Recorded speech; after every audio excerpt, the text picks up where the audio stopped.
తూర్పు గోదావరి జిల్లా కోరుకొండ రోడ్డులోని సింహాచల నగర్ శ్రీ వరహలక్ష్మి నరసింహస్వామి క్షేత్రంలో 24వ వార్షిక చందన యాత్ర మహోత్సవాలు ప్రారంభమయ్యాయి. ఈ చందన యాత్ర మహోత్సవాలు ఈ నెల 30 వరకు నిర్వహించినట్లు ఆలయ నిర్వాహకులు తెలిపారు.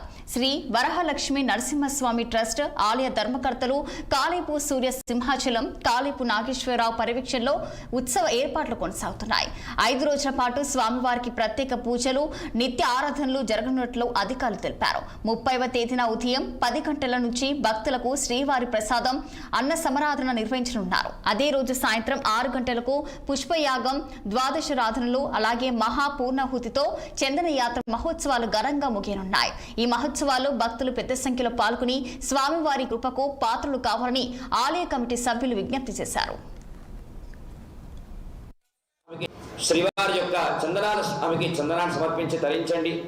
ఈ కార్యక్రమాలన్నీ కూడా శ్రీ శ్రీ శ్రీ త్రిదండి శ్రీమన్నారాయణ రామానుజీయ స్వామి వారి యొక్క మంగళాశాసనాతో శ్రీమాన్ కాళేపు అప్పారావు గారు, నాగరత్నం దంపతుల కుమారులైనటువంటి శ్రీమాన్ సింహాచలం గారు, కాళేపు నాగేశ్వరరావు గారుల పర్యవేక్షణలో, అదేవిధంగా శ్రీవారి యొక్క ట్రస్ట్ శ్రీ వరాహలక్ష్మి నరసింహస్వామి వారి యొక్క ట్రస్ట్ వారి యొక్క ఆధ్వర్యంలో అంగరంగ వైభవంగా ఏర్పాట్లతోటి భక్తులకు ఎటువంటి ఆటంకాలు లేకుండా అన్న ప్రసాదాలతోటి, అదేవిధంగా మనకి ధర్మకర్తలైనటువంటి శ్రీమాన్ సూర్యకుమారి గారు, శ్రీదేవి గారు వారి కూడా ప్రత్యక్ష పర్యవేక్షణలో మనకి అంగరంగ వైభవంగా ఈ కార్యక్రమం